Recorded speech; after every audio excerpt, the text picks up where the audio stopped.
Hollywood silver screen presenting the grand Budapest hotel.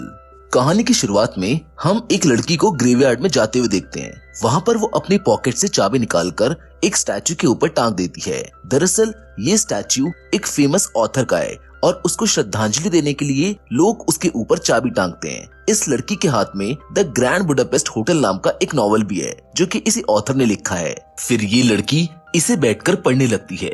इस book की starting में author अपने एक इंटरव्यू के बारे में बताता है। फिर वो अपने साथ हुई सबसे बड़ी घटना के बारे में बताता है। वो बताता है कि 1968 में वो एक बहुत बड़े होटल में गया था जिसका नाम द ग्रैंड बुडापेस्ट होटल होता है। इस होटल में बिल्कुल भी चहल पहल नहीं थी और ना ही बात करने लायक कोई आदमी था। इसीलिए टाइम पास करने के लिए ऑथर रिसेप्शनिस्ट के साथ बात करने लगता है। तभी ऑथर एक बूढ़े आदमी को देखता है। रिसेप्शनिस्ट उसको बताती है कि यही इस होटल के मालिक हैं। इनका नाम जीरो मुस्तफा है और इनके पास कई सारे ऐसे होटल्स हैं। ये साल में 3 बार इस होटल में विजिट करने आते हैं और ये इतने अमीर होने के बावजूद भी होटल के कॉर्नर वाले सर्वेंट रूम में रहते हैं। ये बात सुनकर ऑथर को थोड़ा अजीब लगता है। जिसके बाद ऑथर जब नहा रहा होता है तभी उसको वहाँ पर जीरो मुस्तफा की आवाज आती है। जीरो कहते हैं कि मुझे तुम्हारी राइटिंग बहुत पसंद है और तुम एक क्रिएटिव राइटर हो। अगर तुम मेरे बारे में जानना चाहते हो तो मैं तुम्हें आज शाम डिनर के लिए इनवाइट करता हूँ। वहाँ मैं तुम्हें बताऊंगा कि मैं इस होटल का मालिक कैसे बना। ऑथर उसके बारे में जानने के लिए क्यूरियस था, इसीलिए वो डिनर पर चला जाता है। जीरो उसे अपनी स्टोरी सुनाना शुरू करते हैं। वो कहते हैं कि इन सब की शुरुआत 1937 से हुई थी। 1937 में हम इस होटल के मैनेजर गस्तव को देखते हैं जो काफी डिसिप्लिन्ड आदमी था। उस समय होटल कस्टमर से भरा रहता था। फिर गस्तव मैडम टी नाम की एक औरत से बात करता है जो धीरे धीरे बीमार पड़ रही थी, इसलिए उनका हॉस्पिटल जाना जरूरी था। लेकिन वो गस्तव से प्यार करती थी जिस वजह से वो होटल से नहीं जाना चाहती थी। गस्तव उसको प्यार से समझाता है और किसी तरह समझा बुझा के हॉस्पिटल ले जाने के लिए मजबूर कर देता है। जाते वक्त मैडम टी गस्तव को एक कॉइन देती है। तभी हम जीरो को देखते हैं। जब गस्तव जीरो से पूछता है कि तुम कौन हो तो वो बताता है कि मैं इस होटल का नया लॉबी बॉय हूँ। गस्तव उसे लॉबी बॉय बनने के लिए कुछ सवाल पूछता है लेकिन वो उसके जवाब नहीं दे पाता। लेकिन जब गस्तव पूछता है कि तुम लॉबी बॉय क्यों बनना चाहते हो तो जीरो कहता है कि इतने बड़े होटल में काम करना मेरा सपना है। ये सुनकर गस्तव इम्प्रेस हो जाता है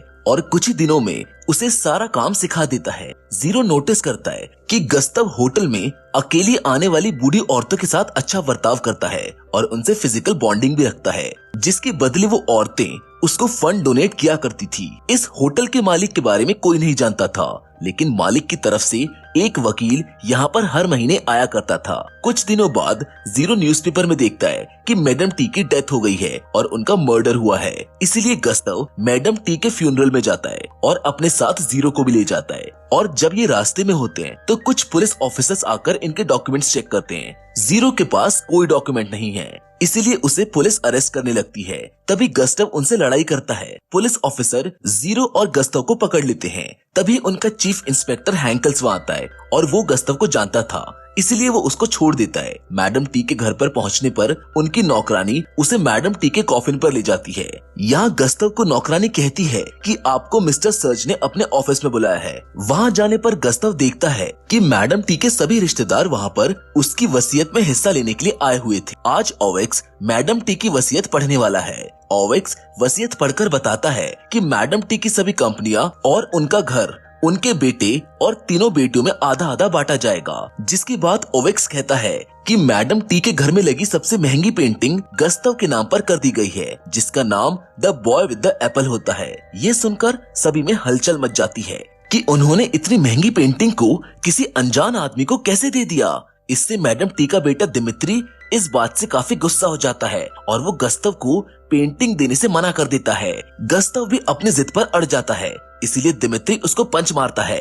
तभी जीरो और दिमित्री को हिटमैन जैक पंच मारता है और जाते समय गस्तव को दिमित्री पेंटिंग ना देने की धमकी देता है। गस्तव को पता है कि ये पेंटिंग बेशकीमती है, इसीलिए वो जीरो के साथ मिलकर इस पेंटिंग को चुराने का प्लान बनाता है और महल जाके उस पेंटिंग की जगह दूसरी पेंटिंग को रख देता है। नीचे जाने पर उन्हें मैडम टी का वफादार मिस्टर सर्ज मिलता है जो इनकी पेंटिंग ले जाने में मदद करता है और पेंटिंग को रैप करते समय वो उसमें एक लेटर रख देता है।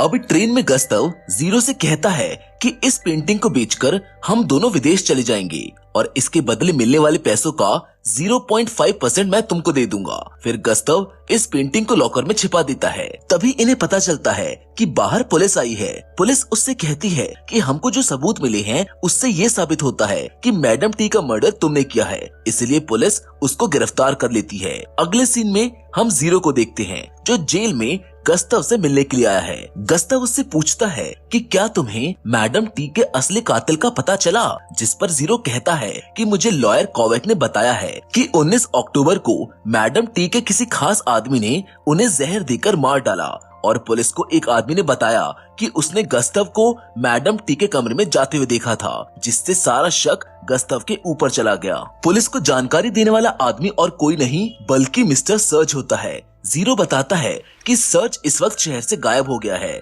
इसका मतलब गस्तव को कोई फंसाने की कोशिश कर रहा है। जिसके बाद हम हिटमैन जैक को देखते हैं जो दिमित्री के कहने पर सर्च की पूछताछ करने के लिए उसके घर जाता है, जहाँ पर उसको सर्च की लंगड़ी बहन मिलती है, पर उसे सर्च वहाँ पर नहीं मिलता। इधर जेल में गस्तव को होटल की तरह ही कैदियों का सामान सर्व करने का काम मिल गया है।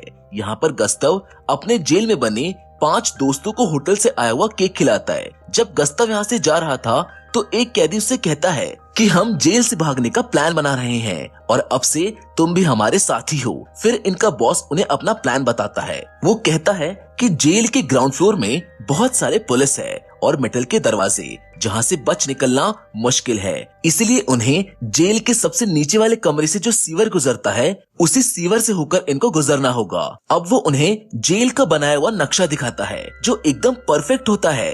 उन्हें यहाँ से बाहर निकलने के लिए गड्ढा खोदने वाले औजारों की जरूरत है। तभी गस्तव की नजर केक के बॉक्स पर जाती है। अब हम देखते हैं कि जिस समय गस्तव जेल में था तब जीरो और होटल के लिए केक बनाने वाली लड़की दोनों पास में आने लगते हैं। इस लड़की का नाम एगाथा है। जीरो और एगाथा एक दूसरे से प्यार करने लग गए थे। जीरो के कहने पर एगाथा एक केक में औजारों को छिपा देती है और जेल में भेज देती है। जिसके बाद हम लॉयर कोवेक को देखते हैं जो दिमित्री को बताता है कि मैडम टी की बनाई हुई दूसरी वसीयत कहीं गायब है और साथ में मिस्टर सर्च का भी कोई पता नहीं चला। हमें इस बात को पुलिस को बताना चाहिए, लेकिन दिमित्री उसको ऐसा करने से मना कर देता है। रात को जीरो एगाथा को बताता है कि मैंने और गस्तव ने मिलकर एक पेंटिंग चुराई है जिसकी कीमत का तुम अंदाजा भी नहीं लगा सकती हो। हमने उस पेंटिंग को होटल के एक लॉकर में रख दिया है जिसका कोड इस कार्ड पर लिखा है। जिसके बाद जीरो उसे वो कार्ड देकर चला जाता है। अब अगले दिन जब कोवेक अपने काम के बाद घर जा रहा था तो उसको पता चलता है कि जैक उसका पीछा कर रहा है, इसीलिए वो एक बिल्डिंग के एग्जिट डोर से निकलने की कोशिश करता है, लेकिन जैक उस दरवाजे को बंद कर देता है जिससे कोवेक की उंगलियां कटकर गिर जाती हैं। इसके बाद जैक कोवेक को मारकर उसकी उंगलियों को कपड़े में लपेटकर अपने साथ ले जाता है। जबकि उधर जेल में अंधेरा होने के बाद 5 कैदी टेबल को हटाते हैं जिसके नीचे उन्होंने एक सुरंग बनाई होती है, जिसमें से एक आदमी किचन ट्रॉली से जाकर लॉकर से उनके दरवाजे की चाबी लेता है और अपने साथियों को बाहर निकाल लेता है। वो लोग साइड में रखी सीढ़ी से नीचे आने लगते हैं। तभी जेल का एक कैदी इनको देखकर चिल्लाने लगता है और दूसरा कैदी उसे पीछे से बेहोश कर देता है, क्योंकि ये वही आदमी होता है जिसे गस्तव ने एक बार सूप पिलाया था। फिर नीचे आकर जेल की खिड़की को औजार के हेल्प से हटा देते हैं और अपनी रस्सी से बनाई हुई सीढ़ी से जेल के सबसे निचले कमरे में दाखिल हो जाते हैं। यहाँ पर उनको एक हुक दिखाई देता है जिसको खोलने पर वो देखते हैं कि कुछ पुलिस वाले जुआ खेल रहे हैं, जिसको देखकर एक कैदी चाकू लेकर इन्हें मारने के लिए नीचे जाता है और उनको मार देता है, लेकिन वो भी उसमें मारा जाता है। फिर गस्तव और बाकी के कैदी पास के एक टनल से बाहर निकलते हैं जहाँ जीरो उनका पहले से इंतजार कर रहा था। गस्तव उन्हें जीरो से इंट्रोड्यूस कराता है। तभी वहाँ पर एक गाड़ी आती है जिसमें ये चारों कैदी बैठकर चले जाते हैं। उधर जब पुलिस को इस सुरंग का पता चलता है तो सभी ट्रांसपोर्ट लोकेशन पर पहरा लगा दिया जाता है। गस्तव और जीरो के पास पैसे नहीं हैं, इसलिए वो उन लोगों को कॉल करता है जिनके साथ वो पहले काम कर चुका था।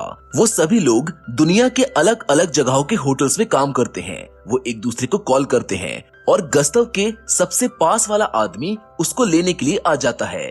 इधर जब दिमित्री अपने ऑफिस में होता है, उसे द बॉय विद एप्पल वाली पेंटिंग का पोस्टर दिखता है। वो दीवार पर लगी पेंटिंग को चेक करता है, जिसे चेक करने पर उसको कोई और ही पेंटिंग नजर आती है, जिसको वो गुस्से में फाड़ देता है। तभी एक नौकरानी आकर बताती है कि असली पेंटिंग को मिस्टर गस्तव मेरे सामने ले गए थे। अब एक पुलिस ऑफिसर अपने सीनियर को कहता है कि हमें एक लंगड़ी औरत का कटा सिर बास्केट में पड़ा मिला है। हमें उस औरत के घर में एक एनवेलप भी मिला है, लेकिन उसके अंदर का लेटर गायब था। फिर जब सीनियर इंस्पेक्टर बास्केट देखता है तो हमको पता चलता है कि ये मिस्टर सर्च की बहन है। अब हम जैक के हाथ में वो लेटर देखते हैं जो उसने सर्च के घर से चुराया है, और इस लेटर में सर्च का पता लिखा हुआ है, जिसका मतलब उसकी बहन जैक से झूठ बोल रही थी। इधर जीरो और गस्तव एक ट्रॉली से जा रहे थे, तभी उनकी ट्रॉली बीच में रुक जाती है और एक दूसरी ट्रॉली वहां आती है जिसमें एक प्रीस्ट होता है जो उन्हें अपने साथ चर्च में ले जाता है, जहां पर ये दोनों प्रीस्ट के कपड़े पहनकर चर्च के अंदर जाते हैं। जब जीरो और गस्तव कन्फेशन बॉक्स में जाते हैं तो उन्हें वहां पर सर्च मिलता है जो उनसे कहता है कि तुम्हें फंसाने का मेरा कोई इरादा नहीं था, लेकिन उन लोगों ने मुझको धमकी दी थी और अगर मैं ऐसा नहीं करता तो वो लोग मेरी फैमिली को मार देते। अब उन्होंने मेरी बहन को मार दिया है। फिर वो बताता है कि मैडम टी ने 2 वसीयत बनाई थी और दूसरी वसीयत की कॉपी मेरे पास है। सर्च और कुछ बता पाता इससे पहले जैक प्रीस्ट के कपड़ों में आकर उसको मार देता है, जिसके बाद वो जेट स्की की हेल्प से भागने लगता है। जीरो और गस्तव उसका पीछा करने के लिए पास में पड़े हुए सैंटा का चैरियट लेकर बर्फ में निकल पड़ते हैं, लेकिन थोड़ी दूर पर इनका एक्सीडेंट हो जाता है और जीरो बर्फ में फंस जाता है। गस्तव बर्फ की खाई में गिरने वाला था, जिसको जैक आकर गिराने लगता है। वो बर्फ को तोड़ने लगता है और जैसे ही बर्फ पूरी तरह से टूटने वाली थी तभी पीछे से जीरो आकर उसको धक्का दे देता है और गस्तव को बचा लेता है। फिर ये दोनों जैक की मोटरसाइकिल लेकर यहाँ से निकल जाते हैं। इधर एगाथा गस्तव के कमरे में जाकर लॉकर से पेंटिंग निकाल लेती है। होटल के बाहर हम जीरो और गस्तव को देखते हैं जो एगाथा का इंतजार कर रहे थे। दरअसल इन्होंने ही एगाथा को पेंटिंग लाने के लिए भेजा था। इसी समय दिमित्री भी होटल के अंदर पहुंचता है जो एगाथा को पेंटिंग के साथ देख लेता है और उसका पीछा करने लगता है। एगाथा एक लिफ्ट में जाती है जहां दिमित्री भी आ जाता है। इधर एगाथा को बचाने के लिए जीरो और गस्तव डिलीवरी बॉय बनकर होटल के अंदर आते हैं। होटल का स्टाफ गस्तव को पहचान लेता है, लेकिन होटल में पुलिस होने के कारण कोई कुछ नहीं कहता। उधर लिफ्ट में दिमित्री पेंटिंग का कवर हटाकर उसको देख लेता है, जिससे उसको पता चल जाता है कि ये वही पेंटिंग है।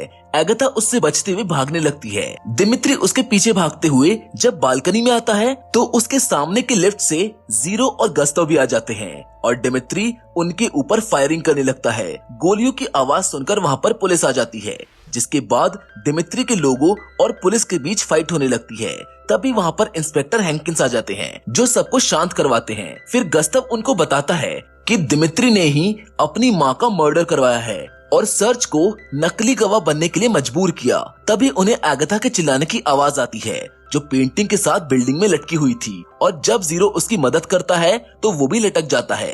एगाथा पेंटिंग के पीछे वसीयत को देखती है और तभी ये दोनों केक के डिब्बों के ऊपर गिर जाते हैं, जिनसे इनको कुछ भी नहीं होता। जिसके बाद जब इंस्पेक्टर हैंकिंस मैडम टी की वसीयत पढ़ते हैं तो उन्हें मालूम होता है कि मैडम टी का बंगला, गाड़ी और सब कुछ मिस्टर गस्तव का हो जाएगा। फिर गस्तव को ये सब मिल जाता है और इस घटना के बाद दिमित्री भी गायब हो जाता है। गस्तव अपना वारिस जीरो को बनाता है। इसका मतलब अगर उसको कुछ भी हुआ तो सारी जायदाद का मालिक जीरो बन जाएगा। गस्तव जीरो और एगाथा की शादी करवा देता है और एक दिन जब ये तीनों ट्रेन में जा रहे थे तो वहाँ पर कुछ पुलिस ऑफिसर आते हैं जो पिछली बार की तरह जीरो के पास डॉक्यूमेंट ना होने की वजह से उसे अपने साथ ले जाने लगते हैं। तभी गस्तव उनसे फिर बहस करता है, जिससे उनके बीच में लड़ाई हो जाती है, जिसमें गस्तव को शूट कर दिया जाता है। जिसके बाद हम ऑथर और जीरो को देखते हैं। ऑथर कहानी सुनने के बाद उसे लिफ्ट तक छोड़ने के लिए जाता है और अपने घर आकर इस पूरी घटना के ऊपर बुक लिख देता है। जिसके बाद अब हमें प्रेजेंट टाइमलाइन दिखाई जाती है जिसमें वो लड़की उसी किताब को पढ़ रही होती है, जिसके साथ ये फिल्म यहीं पर खत्म हो जाती है। हम उम्मीद करते हैं कि आपको द ग्रैंड बुडापेस्ट की कहानी पसंद आई होगी। फिलहाल तो आज की वीडियो में बस इतना ही, लेकिन हम फिर से जरूर मिलेंगे और वो भी एक और नई इंटरेस्टिंग कहानी के साथ। पर तब तक के लिए धन्यवाद।